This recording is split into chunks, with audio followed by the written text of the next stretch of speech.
Yes,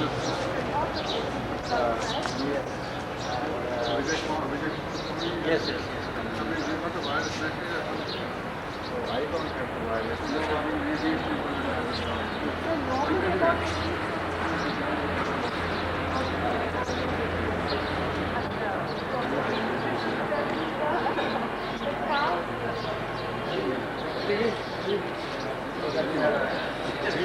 Really slow down. Sorry, sir. I beat you that day because I told him to eat him was there and I said, I ran away. I said, you don't need to receive it. Why you free to eat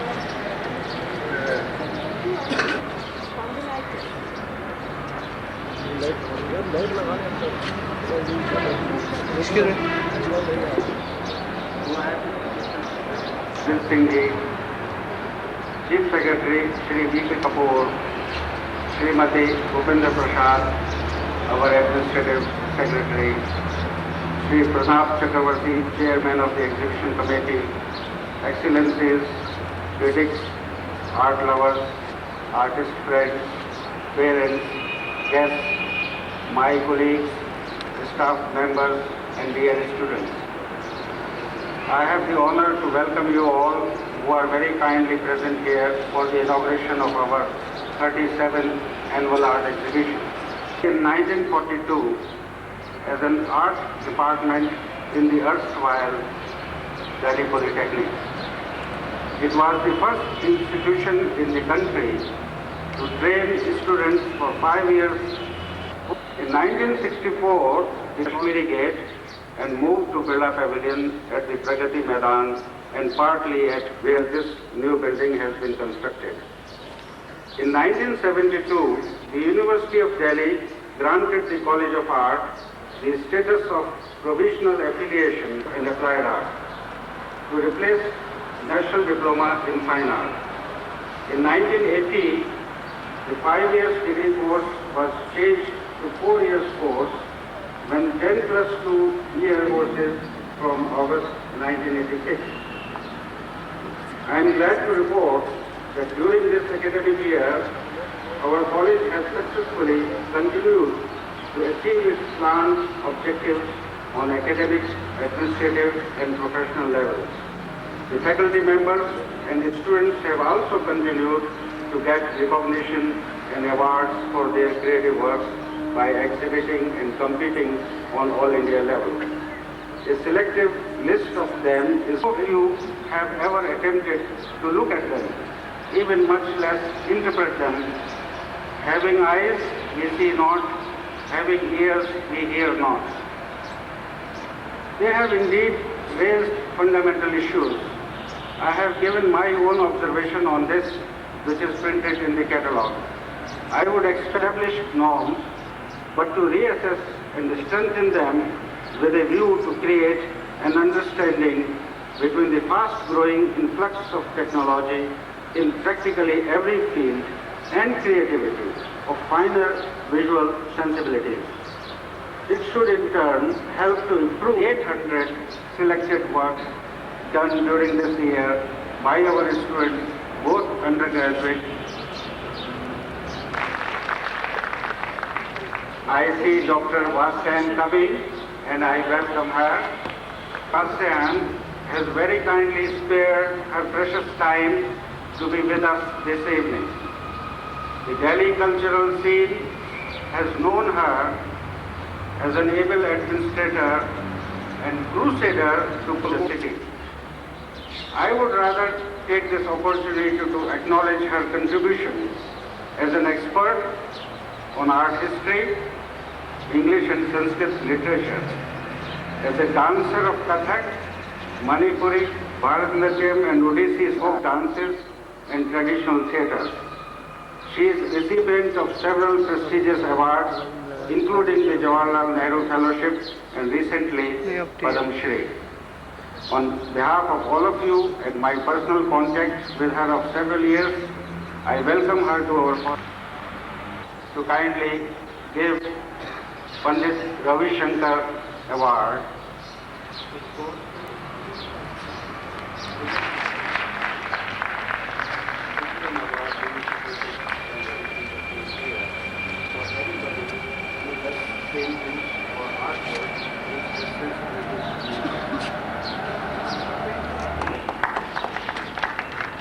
the Vice Chancellor Award.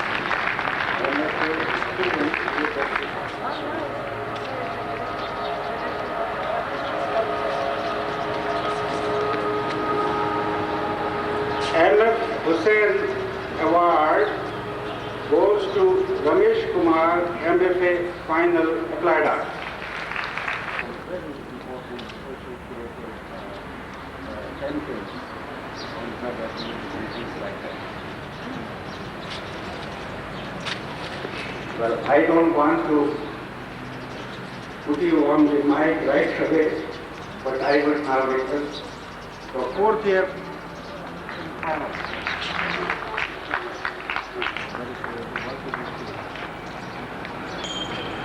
Now,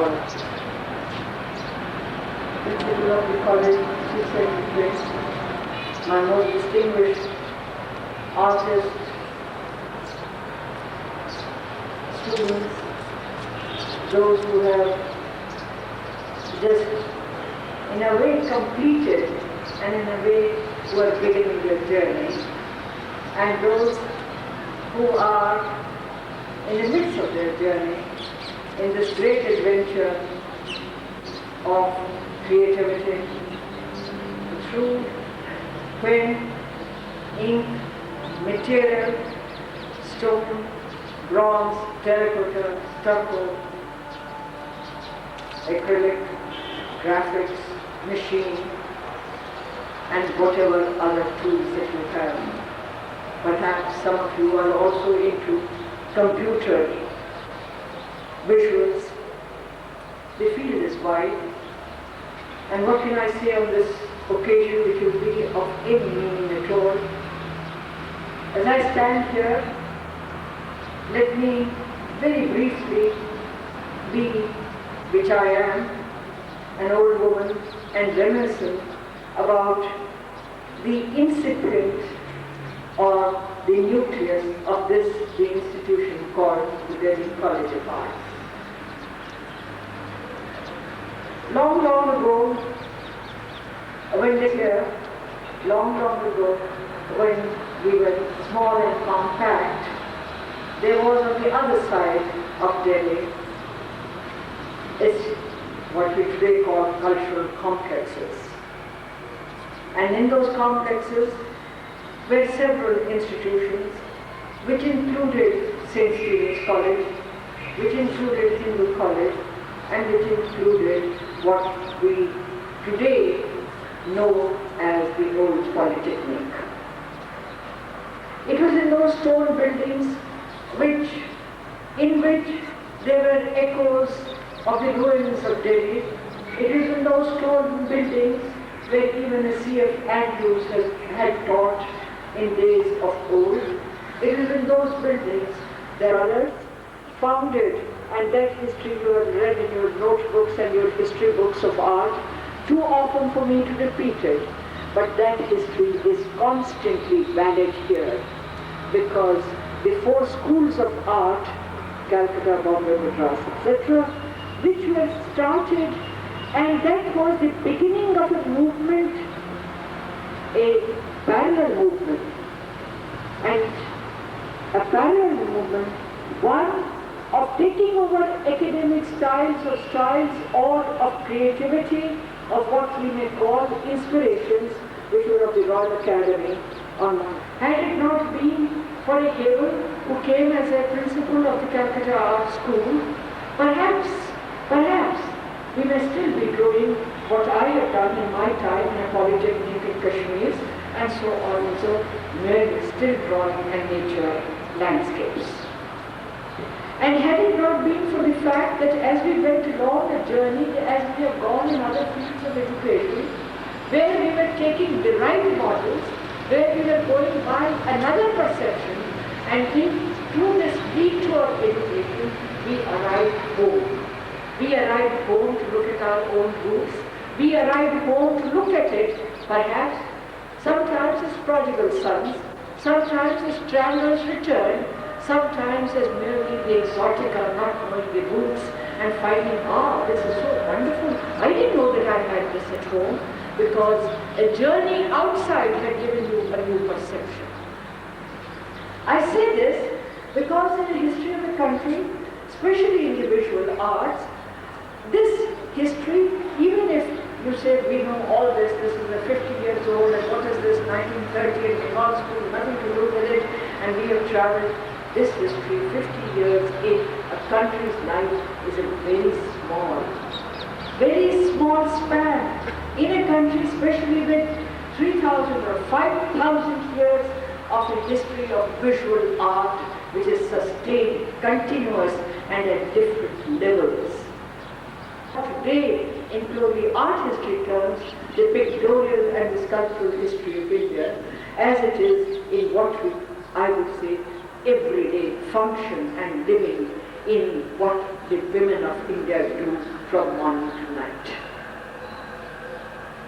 Now when schools are formed and when institutions begin, and the great creativity that has been in the field of the visual arts for 50 years, and especially since the late 40s, then 50s, then 60s, and I don't have to recount that history for you, at this particular moment, as I see it as someone who goes to both urban shows and who travels a great deal in tribal India, I wish I could travel a little more and be there, and who has been familiar with what we call the Museum of Art History in terms of all the schools of Indian painting and drawing and sculpture and the great traditions of Indian sculpture.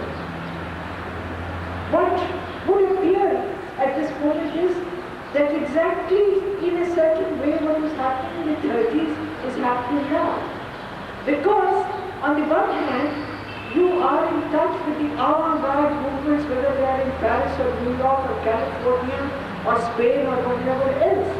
And on the other hand, there is the challenge to know your country on your own terms, on your own milieu, in the context in which you live. This is a double kind of a challenge that the visual arts are facing.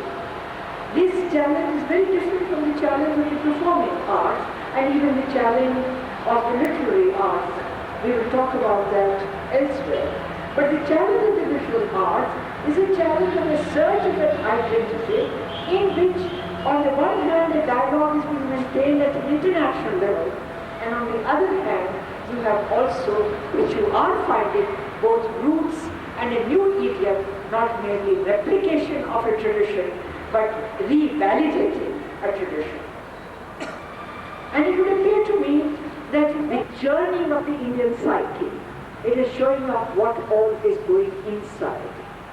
We don't have to go into all those debates which all of you know in your syllabus, the relationship of the word and the image and the image and the picture and the picture and the sound and the sound and the movement, etc.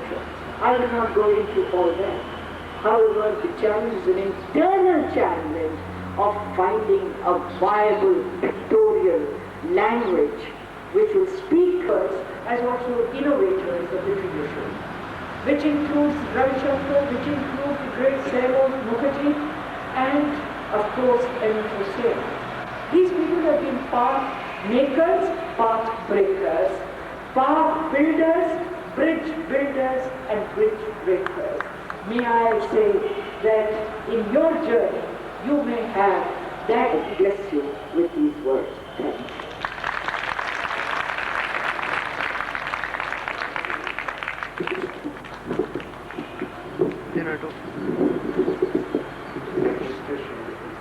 To give the prestigious Bhavesh Sanyal Award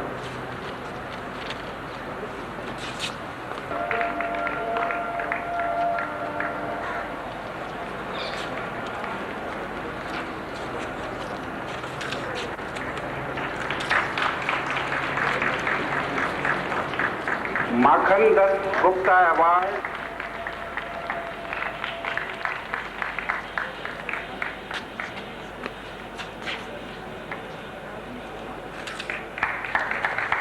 friends. Today is a very special day for the college. Today we inaugurate. I have had the honor of participating in the last annual exhibition, and this is the second time that I have the privilege to do so. I have known this college for many years, I used to be district magistrate in Delhi about 20 years. Delhi is not only the political capital of India today, it is the center of all manner of activities, all manner of advances in excellence. And the challenge which this college has is to provide the artistic underpinning, if I may use that expression, for the evolving metropolis of Delhi. And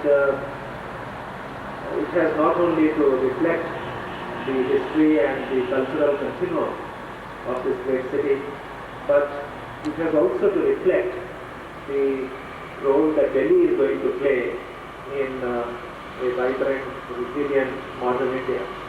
As Dr. Kapila Varsan put it very well, the interface that the faculty and the able leadership of Professor Sharma and the involvement of the students and the art lovers of Delhi, that it has to be accomplished.